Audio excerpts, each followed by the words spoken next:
Bonjour, aujourd'hui nous allons voir la fin du chapitre 14 sur les réactions de complexation. Cette vidéo sera un peu plus longue que les précédentes. Pour bien en profiter, je vous conseille d'avoir avec vous votre poly et éventuellement de la faire en plusieurs fois et n'hésitez pas à mettre en pause pour pouvoir bien suivre les calculs à chaque fois que je ne vais pas forcément détailler dans la vidéo. En particulier aujourd'hui, nous allons appliquer la méthode de la réaction prépondérante à des systèmes qui vont faire intervenir des réactions de complexation. Alors on va avoir 4 exemples de ça. Le premier exemple, qui est le plus simple, est un système dans lequel on a un métal et un ligand en solution qui peuvent former un complexe.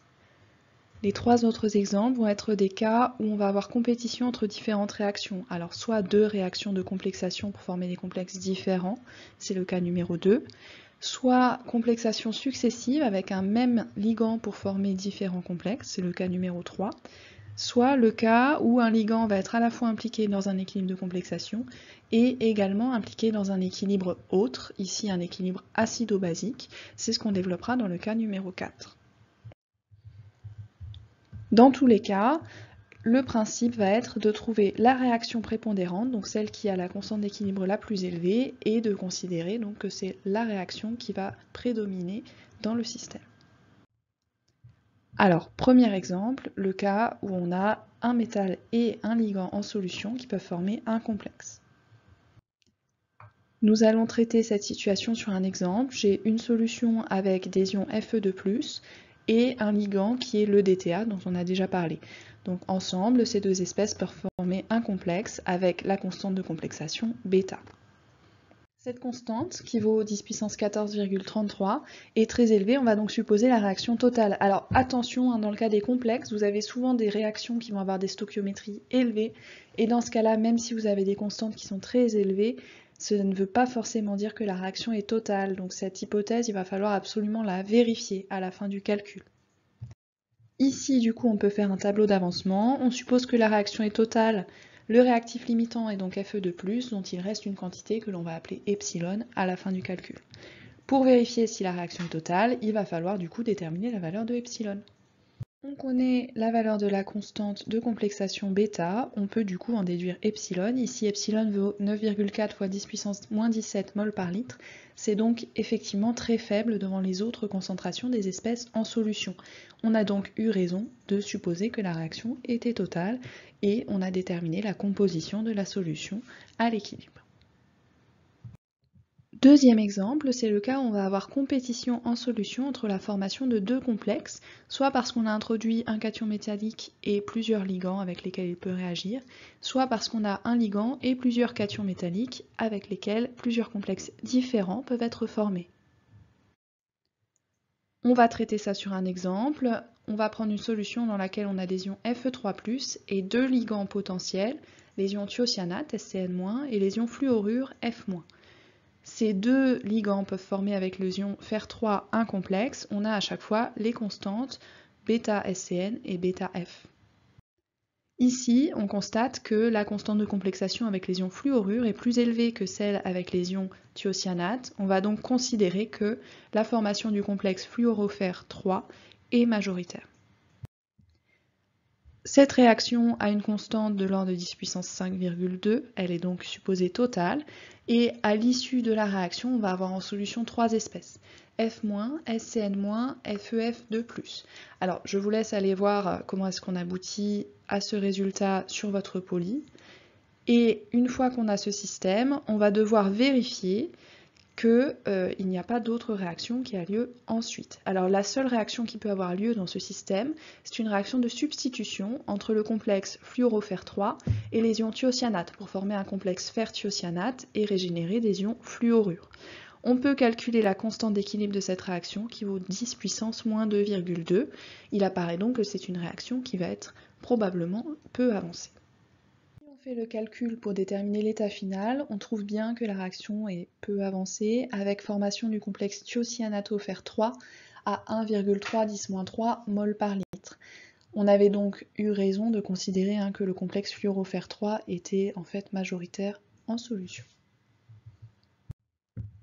Troisième exemple, c'est le cas où en solution je vais avoir un cation métallique et un ligand, mais qui peuvent ensemble former plusieurs complexes dus à des complexations successives. On va traiter ça sur un exemple. Je considère ici une solution d'ion aluminium Al3+, en présence d'ion oxalate que je note OX2-. Trois complexes peuvent se former de stoichiométrie 1, 2 et 3. On a les constantes de formation successives. Je choisis d'avoir en solution une concentration en ion aluminium 0,05 mol par litre et d'ion oxalate 0,20 mol par litre. Pour savoir quelle est la réaction prépondérante qui va avoir lieu, il va falloir que je compare les quantités de ligands et de métal présents. Il apparaît ici que j'ai plus que 3 fois plus d'ion oxalate par rapport à l'aluminium. J'ai donc suffisamment de ligands pour former le complexe de stoichiométrie la plus élevée. Donc c'est l'ion trioxalato-aluminate 3. Je vais donc supposer que la formation de ce complexe est majoritaire et considérer que la réaction prépondérante est la formation globale de ce complexe. Cette réaction a une constante d'équilibre bêta 3 qui est 10 puissance 16. Je vais donc supposer qu'elle est totale et j'obtiens cet état final avec une quantité que je note epsilon d'aluminium à la fin, c'est le réactif limitant. Alors attention, il faut quand même vérifier que l'hypothèse que j'ai faite sur la réaction majoritaire était la bonne. Alors ici, je peux calculer la quantité epsilon d'ion aluminium 3+, qu'il me reste en solution, comme je l'ai fait dans l'exemple numéro 1, mais ce n'est pas suffisant. En effet, si je trace le diagramme de prédominance des espèces qui peuvent être présentes lorsque j'ai des ions Al3+ et OX2- en solution, alors je vais voir effectivement, si je calcule epsilon, que c'est une valeur très petite, qui vaut 4,0 fois 10 puissance moins 14 mol par litre ici. Mais ce n'est pas du tout étonnant, parce qu'en fait, dans une solution où j'ai du complexe trioxalato-aluminate 3, si une deuxième espèce est présente, ce ne sera pas Al3+, ce sera le complexe dioxalato-aluminate 3. Et c'est donc la quantité de ce complexe-là qu'il va falloir que je calcule pour vérifier que mon hypothèse était correcte. Et je peux faire ça grâce à la constante de formation Kf3. J'obtiens une concentration pour le complexe dioxalato-aluminate 3 de 10-5 mol par litre, ce qui est bien très faible devant la concentration en complexe trioxalato-aluminate 3, donc j'avais raison de supposer la formation de ce complexe-là majoritaire. Dernier exemple que nous allons traiter aujourd'hui, c'est le cas où j'ai un ligand qui peut former avec un métal un complexe, mais qui également est impliqué dans un équilibre acido-basique. L'exemple que j'ai choisi pour vous parler de ça, c'est une solution avec des ions fer 3+, et des ions acétate. Donc on peut former un complexe acétato-fer, et également les ions acétates sont une base faible en équilibre avec l'acide acétique. Donc la formation ou non de complexe va dépendre du pH dans cette situation. À pH acide dans ce système, j'ai dans ma solution de l'acide acétique et des ions fer 3+. Ils ne réagissent pas ensemble, il n'y a donc pas de complexation. À pH basique, en revanche, j'ai des ions acétates, des ions fer 3+. Je peux donc avoir formation du complexe acétato-fer 3. Pour traiter cette situation, je vais donc avoir deux cas, le cas en milieu acide où il n'y a pas de réaction, et le cas en milieu basique qui est en fait un retour au cas numéro 1. J'ai un métal, un ligand en solution qui peuvent former un complexe. La question qui va se poser ici, c'est quel est le pH limite à partir duquel j'ai formation de complexe. Alors on va supposer par exemple que la formation du complexe sous-entend qu'il y a au moins 1% de complexe formé. À partir de là, par le calcul et connaissant les deux constantes d'équilibre β et pKa, on peut en déduire donc la valeur de ce pH limite. Je vous laisse aller voir ça sur le poly, je ne vais pas le détailler dans cette vidéo. Voilà, c'est la fin de ce chapitre. J'espère vous avoir convaincu que malgré les différents exemples que l'on a développés, c'est toujours la même méthode que l'on applique. On recherche quelle va être la réaction majoritaire en solution, on la traite et on vérifie que l'hypothèse initiale était la bonne.